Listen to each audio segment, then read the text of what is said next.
if your happiness depends on the actions of others, you know, you're at mercy of things that you can't control. The best-selling author and host. The #1 health and wellness podcast. On Purpose with Jay Shetty. Yeah, I'm not even just saying this. I literally think I manifested this. Like, it's after I saw you at Simi and Hayes' house. So that was a couple months ago. And then a few weeks ago, I was talking to my social media girl randomly. We were just talking about a bunch of stuff and just kind of what I would love to represent, just talking about a new chapter for me and whatever. And she was like, who would you really want to like talk to or whatever? And I was like, it'd be so cool to talk to Jay. And she was like, that would be really cool. And then we kind of that was kind of the thought and whatever. And then you hit me and I was like, no freaking way he's hitting me right now. So I was like, absolutely. This is like perfect. It's the universe just putting it in perfect timing, because that makes me so happy, because it was exactly the opposite way. So I've, for a long time, had people that I'd love to sit down with. And every time I saw you do something with mental health and Vogue or any of the segments that you ever did, I was just like, she's amazing. Like, you know, it's incredible the way you were talking about it when you'd post about it. I'd be like, oh, this is incredible. Like to see you speaking so openly about it and vulnerably about it. You. And so I've always wanted to do this. Yeah. And then, but we've never really crossed paths. Right. And so I'm always just a bit like, and I don't like asking friends of friends when I haven't met someone. And so I was like, that day I had to like pluck up the courage and be like, look, I'm just going to ask her myself. No, because it's easier when I ask direct. And I know Christy, so. Yeah. But I was like, it's nicer when I told my team too, I was like, it's so much nicer when there's like a personal connection. For sure. And someone really feels comfortable rather than it's like a PR thing. No, it was so perfect. Like when I think back to it, I'm like, that was me just trusting the universe and not pushing for anything. And I knew it was going to kind of happen when it was supposed to. And it literally did. And it did, so yeah. You felt it too. Yeah, I did. That means the world to me. Yeah. Right. And I hope that this is the start of spending more time together. Genuinely. Me too. Yeah, off camera too. I would love that. Cause like, I think also, I don't know, like I admire people like you. I admire like, you know, the Michael Pollan's and Michael Singers and Wim Hofs of the world. And I feel like you fit in that category for me of just people that are, because, you know, I know a little bit about your story. I'd like to actually know more, which would be really cool to actually, I know we're obviously not here for that exactly. But for me, just personally, like I'd love to know more of your story. I know that you've had quite the experiences, and I think that's so cool. I'm like so intrigued by people with just that amount of curiosity and like determination and patience. Like that takes so much patience to be like you or like any of those people that I just listed. It's so cool to me, and I wish for myself, but I'm working on it. No, so. You're that curious too. You're that curious in your own way. It's just, you know, that level of, like I said, patience and determination is like, it's a gift. Like that is like a really, really amazing gift. And like I said, like I'm just working on it all the time. And that's my goal in life, I guess. Well, I think I feel the same way about you again, that, and by the way, I love all those people you just mentioned too. So feel very honored to be put into that group of people. And we've had Wim on the podcast before too. So he's been a guest. But with you, I feel the same way back when it's like, when you see someone who is so curious, who could get away with not worrying about these things if you don't want to, but then still being courageous enough to talk about these things, and then using your platform as a space to open up these dialogues. Like that is as, if not more important as well as doing the work and doing the path. Yeah. And I mean, I can see you doing the work. It's fun watching you do the work and figuring it out. I love working on myself. Like it is actually like a passion of mine. And like, I find so much comfort and joy in like actually finding where I think I could better myself and being like, even if it's physical as in like my physical health or working out, or I just started doing, speaking of Wim Hof, I just started doing like cold plunges and ice baths. And like, even if I don't have the time to go outside, I just got a cold plunge. I did it right before I got here. It's the best thing ever. I did it's it this also, weekend, so, again, it takes so much mental, the whole thing of it is all mental. So I don't know, just stuff like that I really love. So I'm always trying to just be the best version of me. And so I just love that. It like actually makes me feel really good. I love self-care and I just love stuff like that. So it's been really cool, but it's cool for you to say that you enjoy seeing that from me, because there's always been kind of this weird part of it for me where I'm like, is this a pity party? Because I don't want it to be. Like I want this to feel very positive. I want to connect with people, and I guess that is my goal there, is to be like, there actually is this side of me that you may not know of, but the goal here is to connect and also not feel like I'm throwing some pity party for myself, because I want this to be a learning experience for everyone. I want this to be really positive and really, really well received. I want you to look at it and actually have a positive feeling towards it. So I don't know, you'll find like if I, when I do kind of post about something or when I want to talk about something, I'm usually sharing a tip or like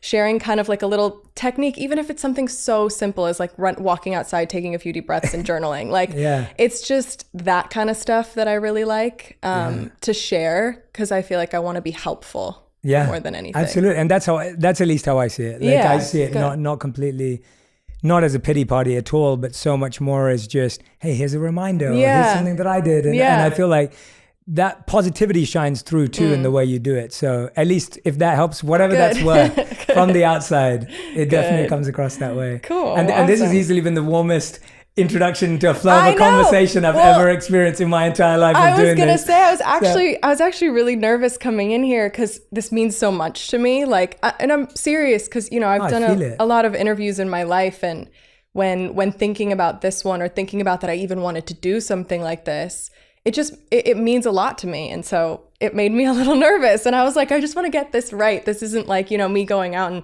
promoting something or talking about something. This is, something very real that we all experience, which is just, ourselves and our well-being and just everything. So yeah, and this is a, for me genuinely, and I really do mean this, like the podcast has been a great excuse, or really from my side an intention to get to know people I really admire. And so for me it's been a great way of building new friendships and relationships, because if you can sit and talk to someone and really get along with each other, you're like, oh, we should do this more often. And so I'm honored. So for me it's definitely been that. And to me, you saying that and taking it as intentionally as you are, it's for me it's as important. I always share this before we start recording usually, but we just flowed. Hey everyone, welcome back to On Purpose, the #1 health podcast in the world. Thanks to each and every single one of you that come back every week to listen, learn, and grow. Now, it's very rare that I get to sit down with someone that I have admired for a very long time from afar, someone that I believe has inspired me through the sharing of their story, someone who speaks so vulnerably and openly about the things that I most care about: mental health, purpose, the journey of life and discovery and curiosity. And what I want to share about this person is when I bumped into them at a mutual friend's birthday party, and I just want to give a big shout out to Simeon Hayes, because this wouldn't happen without them. I love you, Simeon Hayes. You've been an amazing guest on the podcast before as well. I wouldn't have bumped into this individual and had this opportunity to reach out to them. And as soon as I reached out, this has been the most flowing conversation and connection that I possibly had on the podcast, to be honest. So I just want to put that out. I'm speaking about the one and only, someone who needs no introduction, but successful business founder, international supermodel, founder of the incredibly successful tequila brand 818, and star on the Hulu's The Kardashians, which premieres in second season on September 22nd. The one and only Kendall Jenner. Kendall, thank you so much for doing this. Thanks for having me. That was a wonderful introduction. Oh, well, it's honestly been such an honor getting to know someone who, it's very rare that I find someone who functions with very similar values in a personal connection sense. So when I reached out to you, I really meant everything I said, and I could have written you an essay, but I was like, let's spare her the details. And then to get your response, and then for us to be here within a couple of weeks of connecting. Yeah. And even your message this morning, I just want people to know, I was like, the text you sent me this morning, I was like, this never happens. Like, I was like, this is amazing. And I was like, and I was literally going to do the same thing. And so to me, I was like, this is very rare. And so I love the synergy and the flow that we're experiencing. And me too. I'm excited to get into it now. Yeah. It's funny because I called Hayes before the other day, and I was just like, oh my God, I'm going on your friend's show and whatever. And she was like, he's the best. You're just going to flow right into it. He's so easy to talk to. And that's literally what happened. And like I told you, I just feel like I manifested this moment for both of us and for this whole experience. And so I am really happy to be here. And I'm honestly honored. Like I said, I admire you, and there's so many people like you that I admire. So I think sitting down here with you is just so cool for me, and I get to talk about fun things with you. So. Amazing. First of many. And I wanted to start with, because I always like to start with just things that I've seen more recently. A couple of days ago, I think you posted a beautiful picture of you hugging your horse. Mm-hmm. And you were like, like snuggle time or something like that. And I was just like, when did horses become a part of your life, and how did you get so close to them? I think I've spent many lifetimes with horses. I think this is one of many lifetimes that I've had. I grew up in a horse community. So where we grew up, horses everywhere, more trails than there were homes, really. And so I was always around horses, and I just was deeply in love with them. And I have no explanation. And that's why I say I feel like in past lives I have just been around horses. Yeah, so since I was a really young kid, loved them and continue to love them my whole life. They're just the best. They're the most majestic and gorgeous and spiritual. They feel everything. I just it's such an honor to be in their presence and to be able to do what I can do with my horse. I find so magical that I can stand in her stall with her and just vibe out with her. I sometimes come to get a little teary-eyed when I'm standing in my stall with her, because I'm like, this is so cool that you allow me to do this and we have this connection without any words. It's just the best thing ever. So I love them. Yeah, that's so special. I have a different teary-eyed story with horses, but I'll tell you the short version. So when I proposed to my wife, who I can't wait to introduce you to, when I proposed to her, which was 8 years ago or something like that, when I proposed to her, I organized what I would consider a very Hollywood proposal. It was too over the top, and I would do it totally different today with everything I've learned. Happens. But yeah, it happens. And so we were walking by the Thames in London, which is where we're both born and raised. And this a cappella group jumps out and they're singing Bruno Mars. And then they give her a bouquet of flowers. And then I get down on one knee, I propose, we have dinner by the river. And then we walk around the corner and there's a horse-driven carriage to take us around, to take us around London. And so we're on this carriage, we have this beautiful path through London, and then we get into the train to get back home to her parents to tell them, and they already knew.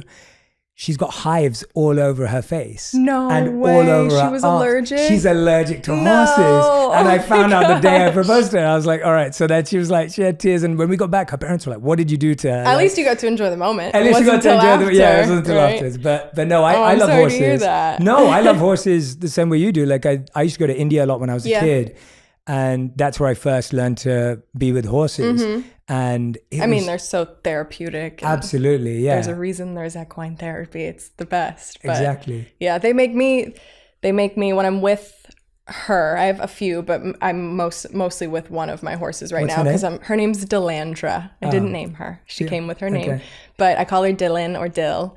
I love her so much, but when I'm with her, I genuinely, I speak of I spoke about how I've just loved horses my whole life. I feel like a kid around her. I feel like my 12-year-old self that would get up every morning throughout the entire summer at 8 a.m. to go just be at my trainer's facility, and I would stay there from 8 a.m. to 8 p.m. I'd ride all her horses. I'd groom all her horses. I would just sit in the stalls with all the horses.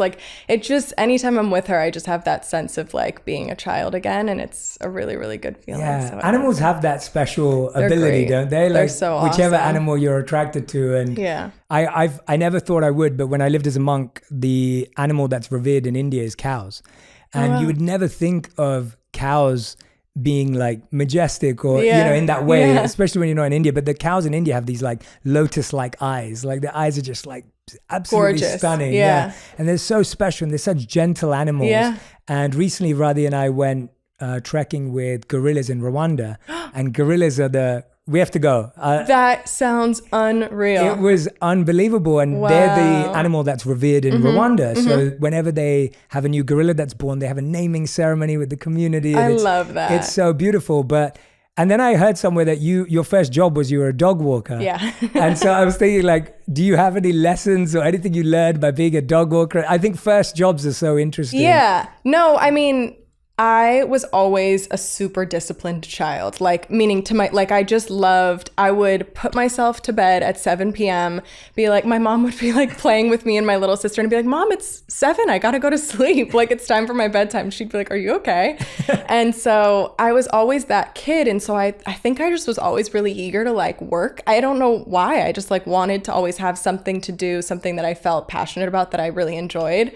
And so, when I was young, I put some flyers around our community and said I would walk dogs. And I ended up getting people that would let me have their dog for a few hours and take it for a walk. So I loved animals and I liked having something to do. So I was a kid that liked to be by myself with animals. So I think that was a cool very fitting thing for me because I got to be by myself walking, but then also experience all these little dogs with me. So. Yeah. I wish I did that. I used to deliver newspapers. So that was my first job. And it's not as glamorous in London because it's raining. Was that what you were desiring, or was No, that I more was just 14 years old and wanted to make some money. You're just like, I need to make some money. Right? Yeah. And so I was like, all right, I'm going to start doing this. And you don't get to, you'd see it in the movies where the paper boy just like chucks the paper at the door, but I'd had to actually go and put it inside. So my only interaction with dogs is they were on the inside grabbing the paper. Right. And so, yeah. Like barking at you. Yeah, they're barking and stuff. But I always love knowing about people's first jobs and how things started for them because of, obviously where you are today. But what do you think it was in those early years where you just said you were very disciplined? Like it sounds like you were aware of certain habits that you built then. What were some of the things that you feel confident about, or how did you look for validation in those early years, and where did it come from for you? I mean, it's interesting. So Kylie, my little sister, she was always the social butterfly. I just liked being to myself. I don't know if that's the Scorpio in me, so it just came naturally or whatever. I had a group of friends who I loved. But I like can vividly remember just on the weekends not running to go be with my friends all the time. During the summer, I was with them, but on the weekends in between school, I was really just by myself. I would love to like hang out in my room. I like was kind of a nerd. I loved video games and like sitting on the computer and playing Sims all day. Like I just kind of liked being to myself. And then all day long during the summer was with my horses. And yeah, I don't know. It just brought me joy. I don't think I have like a super long explanation for that. It was so simple for me as a kid. Like it was just as simple as that made me happy. And that's just what I wanted. And it explains, I guess, a lot of me now. I went through like a phase where I felt like I had to be around people. I think I live a very social life and my job is very social. So I was, kind of conditioned to want to be around people a lot. And then as, the pandemic came around, you're not around as many people anymore. And now I'm just re-enjoying being by myself, which is really cool. Yeah. And I had the best day on Sunday all by myself. I got up, I went and rode my horses. I took my niece to ride her pony. Just me and her. It was so nice. Brought her back home, went to my house, got in my cold plunge, went in my pool, laid out, journaled. Like I was having the best day and I was just pretty much all by myself. So I enjoy it so much. I love that. I'm sure that's so refreshing for people to hear too, because I feel like people may from the outside perceive a life, which obviously, like you said, for work, it's busy and it's social. And of course you have wonderful friends, but to know that you can feel comfortable in your own company. And that's been a habit that you've developed over time. I crave simple things. Like I love my life and I love my job. And I feel so fortunate that I have been placed here, that for some reason I was given this life. Like I feel immensely grateful for that. And I have had so much fun. And I think back on just the experiences that I've had this far. And it's shocking to me. I'm like, this is so freaking cool that I live this life. But at the end of the day, like when I am home and when I'm alone, like I crave the simple things. I love a simple day. I love just like a simple routine and being to myself and being around the people that I love, my small core crew. So that's beautiful. Yeah, I mean, I think that's what we're all striving for, is that passion in our careers and our work, and then the simplicity at home. What would you say? I was thinking about this, and I've watched so many of your interviews and read so much too, but what would you say for you has been one of your proudest moments or greatest achievements, or something that you really feel like, and internally, I mean, for the basis of our conversation, like something that really brings you joy internally when you think about it or when you had it? Like I said, I look back and the things that I've accomplished, just even my job, like I think I really at one point when I was younger, decided I want to be a model and this is what I want to do. And the fact that I executed, because we talk about that determination, like I was 14 years old when I kind of made that decision and was like, this is what I want to do. And I went to my mom and I was like, please help me do this. And I didn't stop until I was 24, that I was like, okay, I think I need to take it back a notch, which we could also get into because that's a very kind of dramatic story. But I just knew, and I think I'm proud of myself for being that kid and being determined to do that, and then executing and doing it to the level that I had done it, and that I guess I still do. But I also am proud of I think more so the self-work that I've done within that process. Because there was a long period of time, I'd say the core 5 years of it, that I was extremely overworked, not my happiest, not because I wasn't doing what I loved, but just because I was overwhelmed. And I felt like I was saying yes to everything because I felt really, really grateful and really honored to be in the position that I was in. So I was always saying yes. And it just took a lot out of me to the point where I just wasn't happy anymore. And so I had to set those boundaries for myself when I was about 23, 24. I'd say like, a year before the pandemic. So yeah, I was probably 23. I really set boundaries for myself and I was like, I want to continue to do this because this is what I love. But I need to start saying no when I can and prioritizing me and prioritizing like, you know, my happiness and my well-being. Yeah. And it has done wonders for me. Like I feel like I can show up better for myself and I can show up a better person for the people that get to be around me that day and, you know, that I work with on that day. So yeah. So that's what I'm proud of. Yeah, sorry to give you a long answer to your question. That's an amazing. I won't say I was hoping for that because I'm always open to wherever anyone's life experience goes. But there's a part of me that loves hearing that. Like I really appreciate hearing that because when you've achieved so many incredible things in your career, which you have, to then say, well, this is the part, like knowing how to navigate it or making the right choices at the right time. Healthy balance. The healthy balance. It's so important. It's important for all of us. Yeah. Like we have to, this is what we're prioritizing, you know? Yeah. So how did you find the courage to do that at the 23 mark? As you're saying, you're in a competitive industry. As you said, it was overworking. It's fast paced. I'm guessing there's comparison in that industry. There's competition in that industry. Of course. It's not an easy space to be. You're in the top 0.01% in your industry. Right. So it's hard. And the reason I ask this is because I work with so many people in this space, and to have the courage to say, no, I know that if I sort this out, then all of this is going to be just fine. That actually takes more courage than we recognize. We realize that when you have nothing, then there's nothing to lose. You can actually have a lot of courage. Right. But when you have everything and there's everything to lose, and a lot of the time, at least what I've heard in town is, you know, older managers and agents, and I'm not saying you have any of this, but people that I know will be told, well, hey, if you don't do this, like you'll be forgotten next year, or, you know, your career is only going to last another 6 months.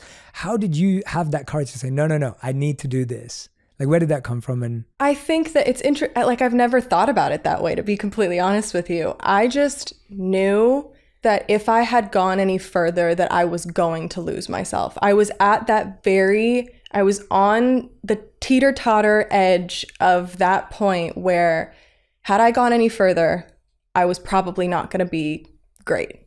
It was so important to me to feel good that I just knew that it was something that I had to do. And I can't say, like, you're absolutely right. Like, there were so many people around me that had told me not to say no and told me not to say no, told me not to stop. I fought my way out of it a little bit because there were people that had worked for me that, you know, didn't want me to stop because it might have benefited them. Of course.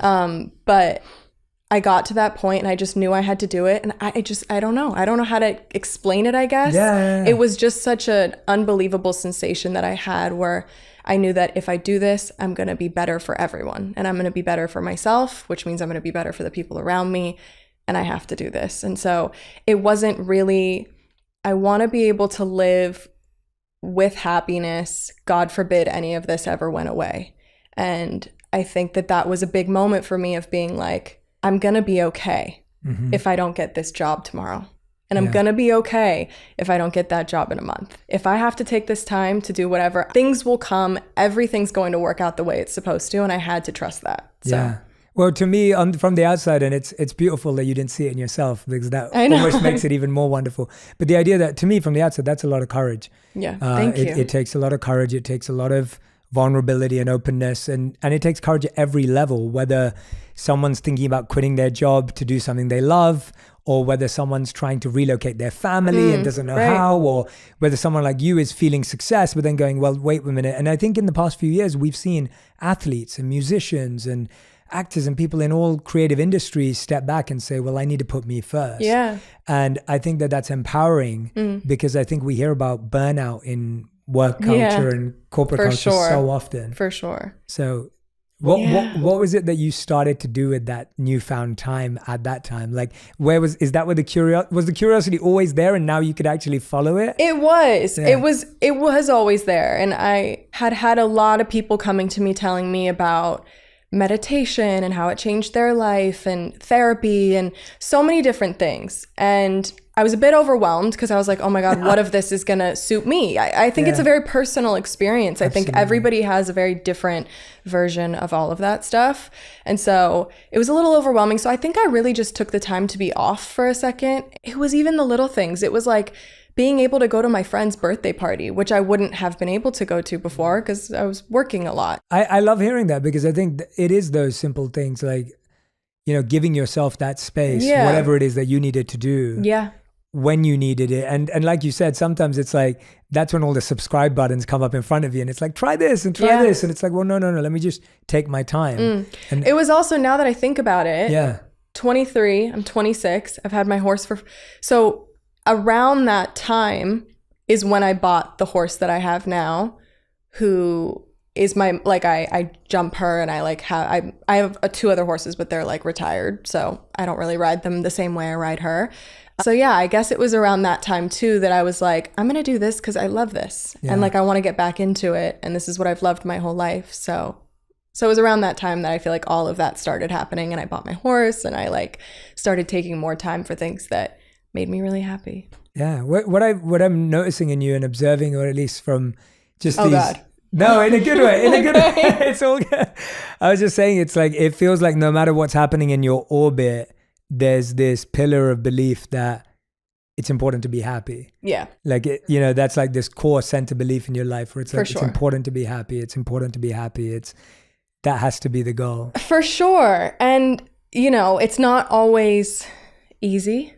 We live in such an interesting industry and in such an interesting time with social media that it can be very hard sometimes. You can fall victim to so many things that don't serve you and that don't make you happy. If your happiness depends on the actions of others, you're at mercy of things that you can't control. Mm-hmm. And that's never where I want to be. So I always want to live in, like, me and my therapist talk about, like, my higher goddess, my higher self. Like, I always want to live there knowing that, when I'm there, you can't take that away from me. That's mine. And no matter what, you can disagree with me, you can agree with me. That's not going, I'm not changing. I'm not shifting. I'm here. I'm in my higher goddess. Yeah. So I always live by, like, keep holding my happiness and not letting anyone else affect it. And though I fall victim to it at times, of course, as we all probably do. Absolutely. I strive every day to live in that place. So. What are some of the qualities of your higher goddess? So that kind of avatar, like, she's awesome.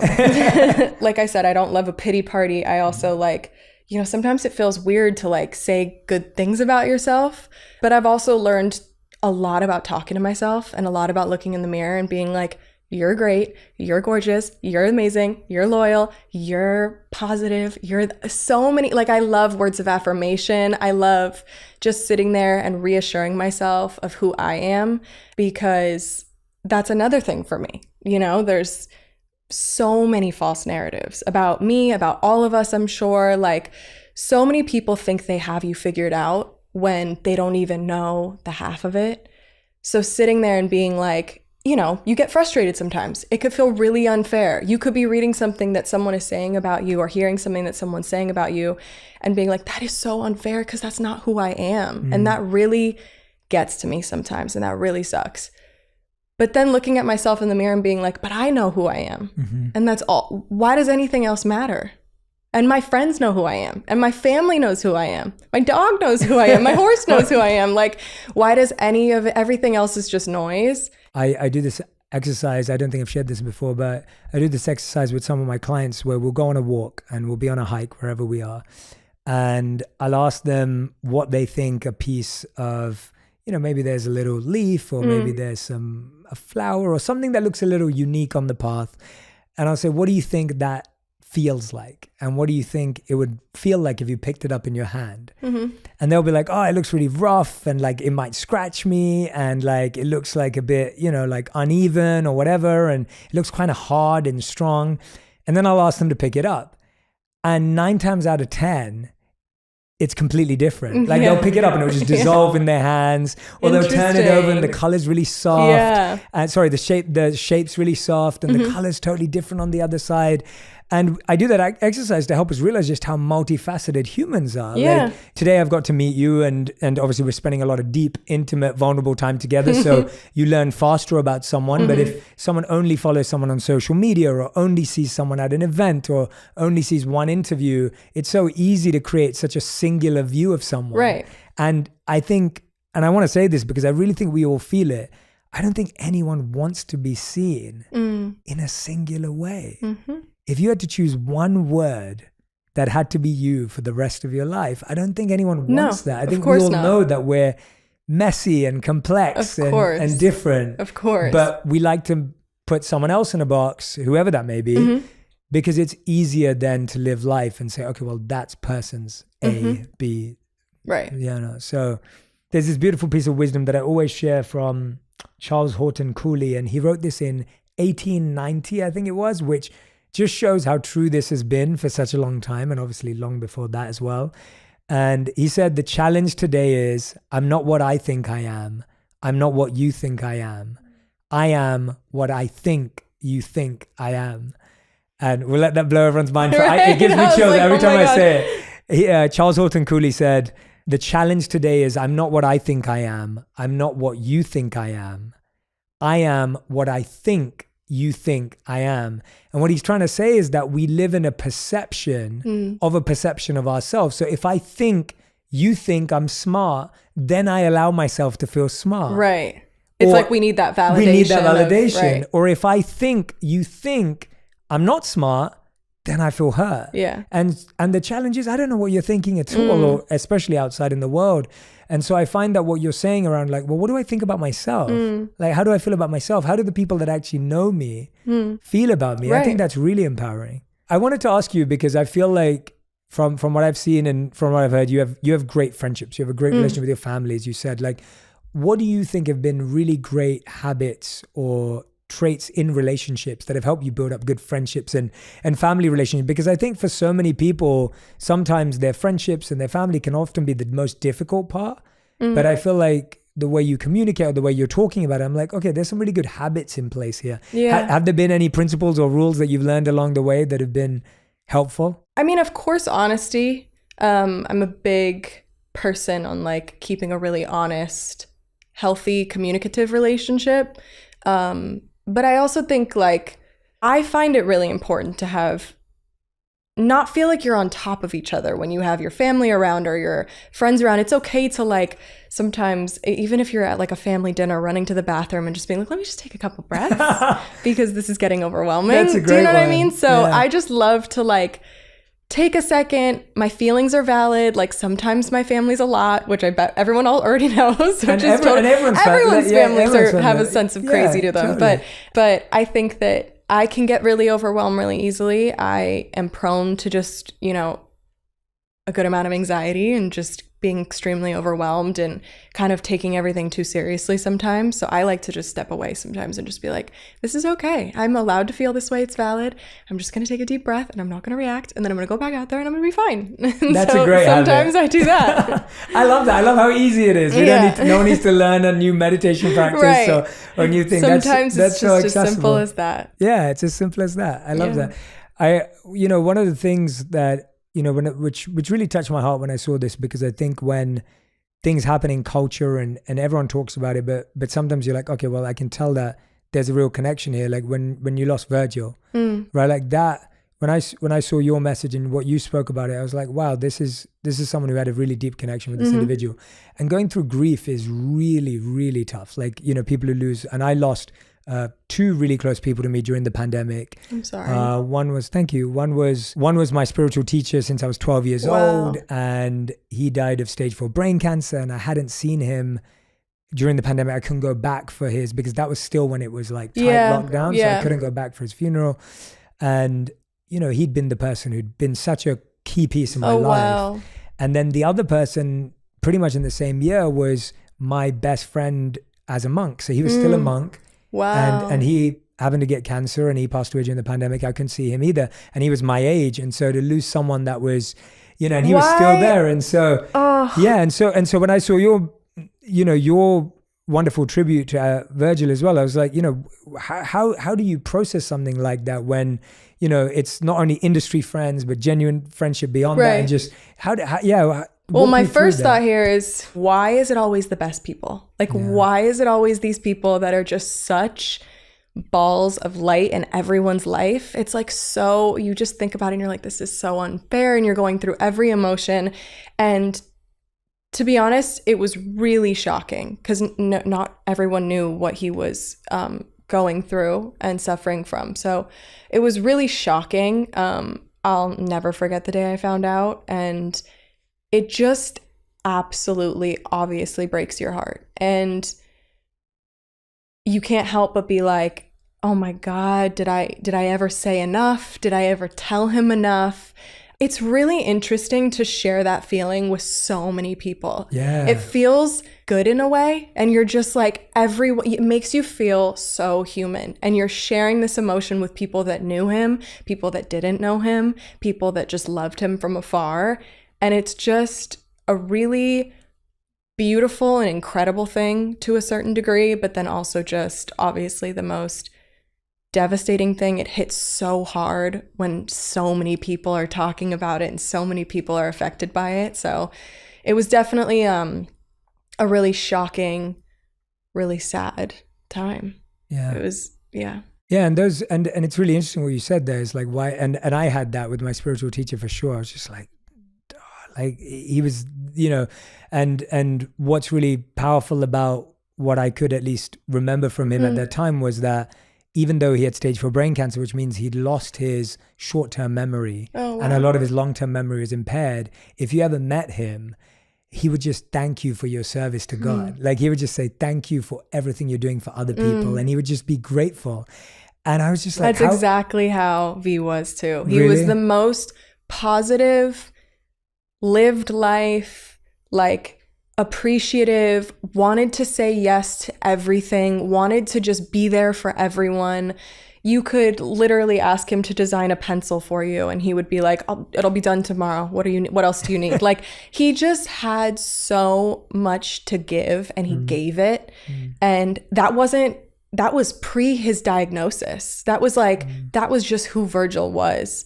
And so to then find out what he found out at a certain point in his life and still be that person, it's still like, I'm going to show up for everyone. Yeah. And like, my time here is so special to all these other people and I'm going to like be here to make them feel amazing. It's just like unreal. Like it makes you just be like, what? Yeah. Like how could you be that incredible and giving? Like that is so crazy. Yeah. There wasn't a selfish bone in that man's body. Like he was just the best. So. Yeah. But I'm sorry to hear about your loss. I think it's actually nice speaking about people that we both love in a similar way, even though they're in such different places in life doing very different things. Yeah. But to talk about someone's, and I think that's a big part of it for me, at least with grief, that I feel like when I talk about the beautiful qualities of the people that I lost, it gives me so much confidence that they want me to live it and they want me to try and embody it, and that how fortunate we are to have experienced that type of humanity. Yeah. Like, you know, and those are my thoughts of him. Yeah. Like,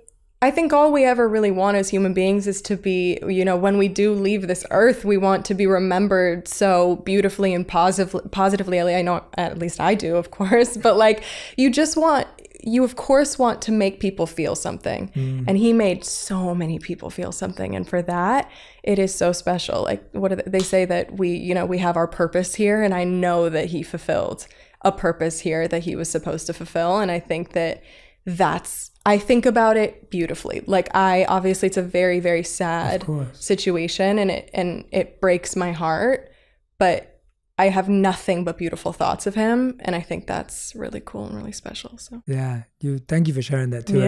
And I had to ask you because Yeah, I love hearing amazing things about amazing people that, because I think so many of the most incredible people, I grew up reading about people that I never met. And I spent a lot of my life studying books about people that I never met. So Malcolm X and Martin Luther King and Einstein and people that I really see as people that have directed so much of my life from how they lived.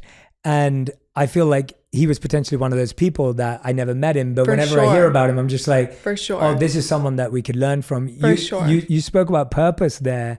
I was wondering, how has your purpose changed? You had this very confident view of, I want to be a model. You've superseded, exceeded, and continue to flourish in that world. And I always wish that you do. How has your purpose evolved as that time's gone on?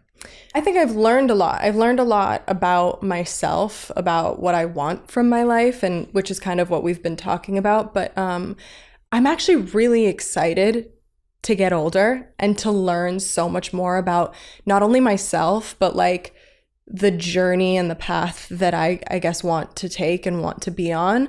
So I'd say, my purpose has evolved from obviously within business, doing what I want to do and making sure I'm happy and finding the thing that I love and all those things. But I've kind of, like I said, really tuned into me. And I think my purpose, at least at this very moment, and what I've kind of evolved into is my higher goddess. Like, I am determined to tune into her at all times.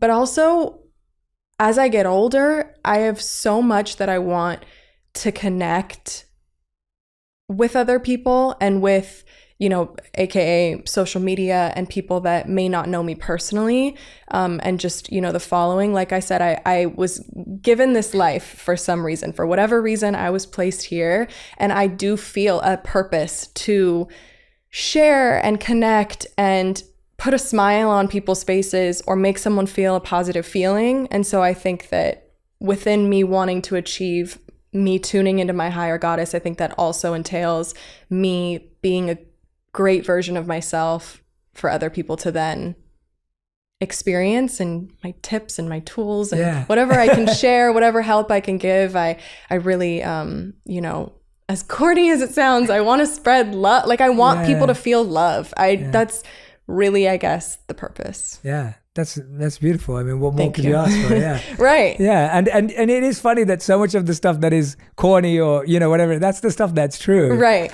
Like, that's the stuff it is. Yeah, like, there's also we all just like live in it's an interesting time, obviously, and it can feel really negative.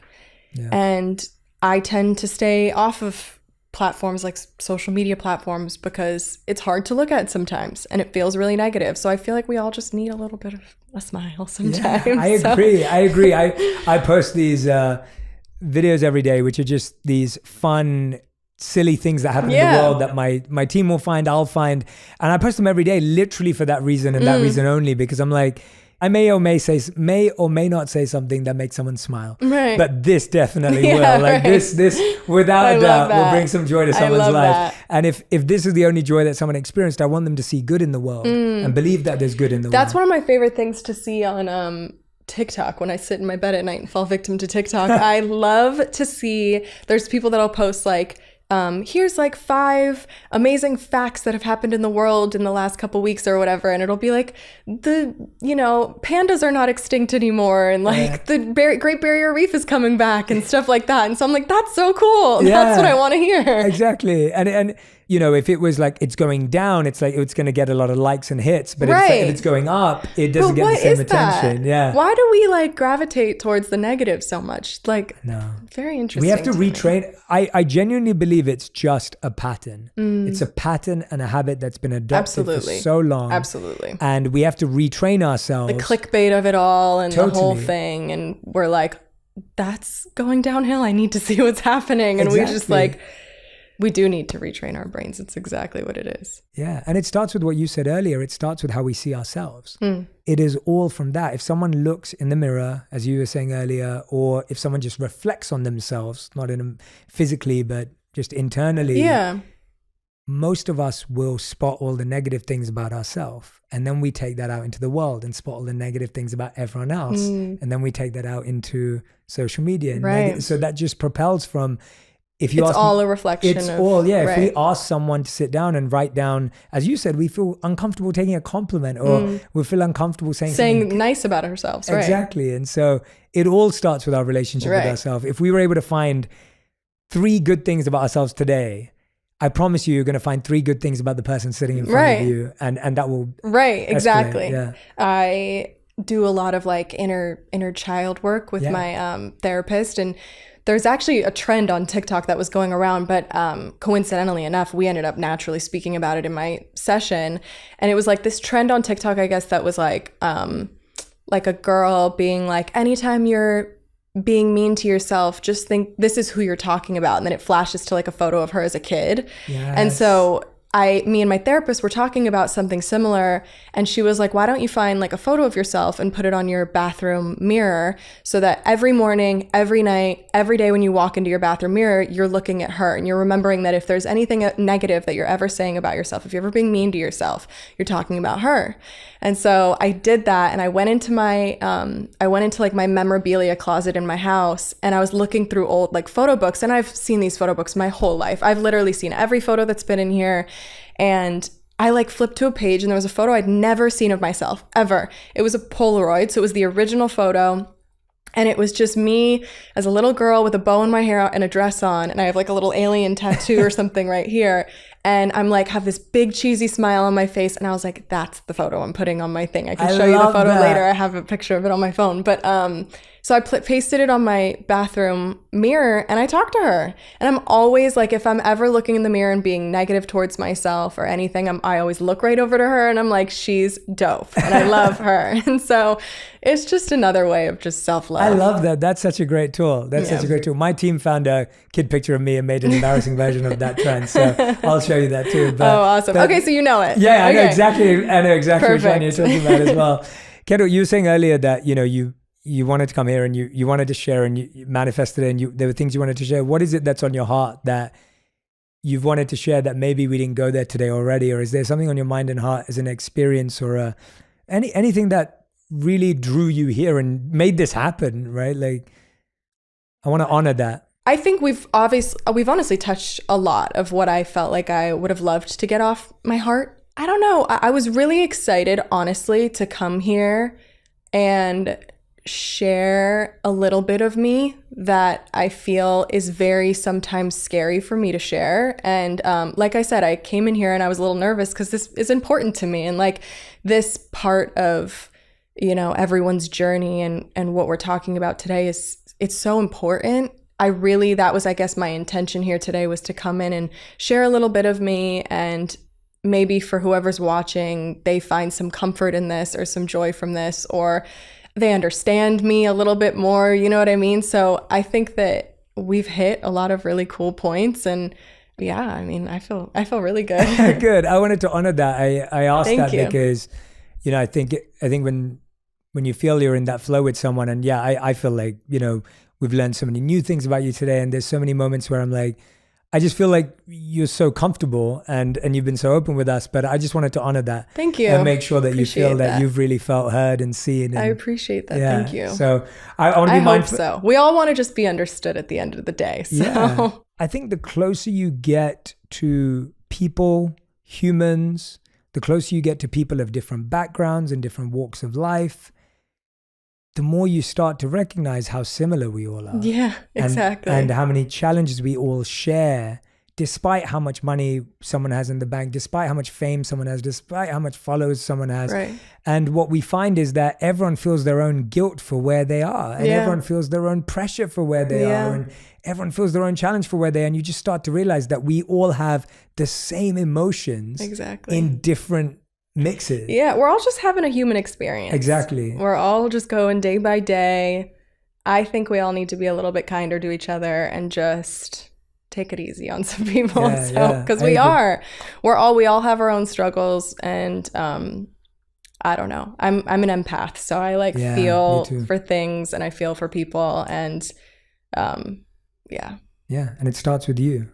the person. Right. It starts exactly. With, I thought you meant me. I was I don't have that power. I was like, thank you. No. I meant that to our listener. Like starts with yourself. It starts with yourself. Yeah, like, absolutely. If you can be kinder to yourself, chances are you're going to be. I found that the days I stopped judging myself, I stopped judging others because it changed how I saw humanity. So, Kendall, we end every On Purpose episode with a final 5, which is a fast 5 round. I ask you a question and you answer it with a 1 word or 1 sentence maximum. So it's super quick and short. Okay. And we have to whisk you away because you need to go to your next appointment. But okay, so the first question is, what's something you're curious about right now? Ooh, I am super curious about, I was saying how I love Michael Singer, and I think what I really love, I'm reading The Surrender Experiment right now, and I'm only in the first couple chapters, so he's basically, this is not a quick answer. It's great, I love it though, please. He's basically at the first part of the book where he's talking about how he was curious about meditation and how he got into meditation and how he really just was like on a trip with his friends and his girlfriend in the woods and like sat in a corner or sat at a tree and was like, I'm gonna just really dive into this and see what happens. That's what I'm curious about right now, is just actually, like, I meditate, I do a lot of breathing work, breathing exercises, and I just really want to tap in like Michael Singer did. I love that. So that's beautiful. That's a great answer. That's a great answer. Second question, if there's anything that you're working on personally right now, what are you working on yourself? Is there any? Yes. Yeah. I'm working on boundaries, and I'm working on I'm a stressor. Like, I can stress about things in my mind and I overthink, and so I'm really working on like calming down and just letting things flow better and not being so controlling over things, especially that I can't control. Love it. So question number 3, what's your favorite thing about founding 818? Ooh, or being an entrepreneur and being a founder? Probably that. Like, I was a model and I worked for people a lot. I kind of love being my own boss and really being able to have my own a place where I can be creative and just really express my creativity and have so much fun doing all of that creative stuff. And I've learned so much, and learning about the culture and learning about the tequila and everything. Like, I've just had the best time. So I love that. Question number 4, what's something you used to value but you don't value anymore? Validation. Great answer. I don't care anymore. Great answer. At least I'm telling myself that. Yes, yeah. Well, we have to make it a thought first. Right. Yeah. No, but it's true. Yeah. Like, I used to care so much more about validation. I really don't care anymore. At least as much. Thank you. Yeah.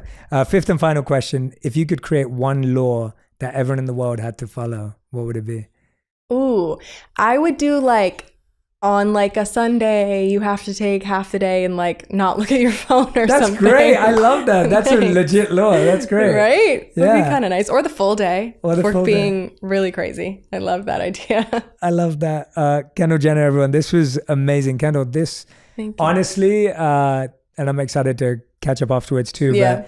But there was just so much flow and synergy in this whole thing happening. And I couldn't thank you more for doing this with me here on Purpose. And I hope that this is the first of many times that we'll do this, but I hope it's the beginning of a beautiful friendship for sure. and relationship. And for sure. I want everyone who's been listening or watching back at home, please let me and Kendall know, tag us, letting us know what resonated with you, what connected with you, like what was it that you've got curious about, or what was something she said that just shifted your perspective, or where you learned something new. I'd love to hear it. I know there were tons of moments for me where I was listening going, this is amazing. This is incredible. This is awesome. So any wisdom nuggets that stuck out to you, please let us know, because I love seeing what made a difference in your life as well. And a big thank you to Kendall for opening our heart and opening up her mind. Thank you. I'm honored. Thank you so much. Thank you so much. Thank you. That's amazing. If you want even more videos just like this one, make sure you subscribe and click on the boxes over here. I'm also excited to let you know that you can now get my book, Think Like a Monk, from thinklikeamonkbook.com. Check below in the description to make sure you order today.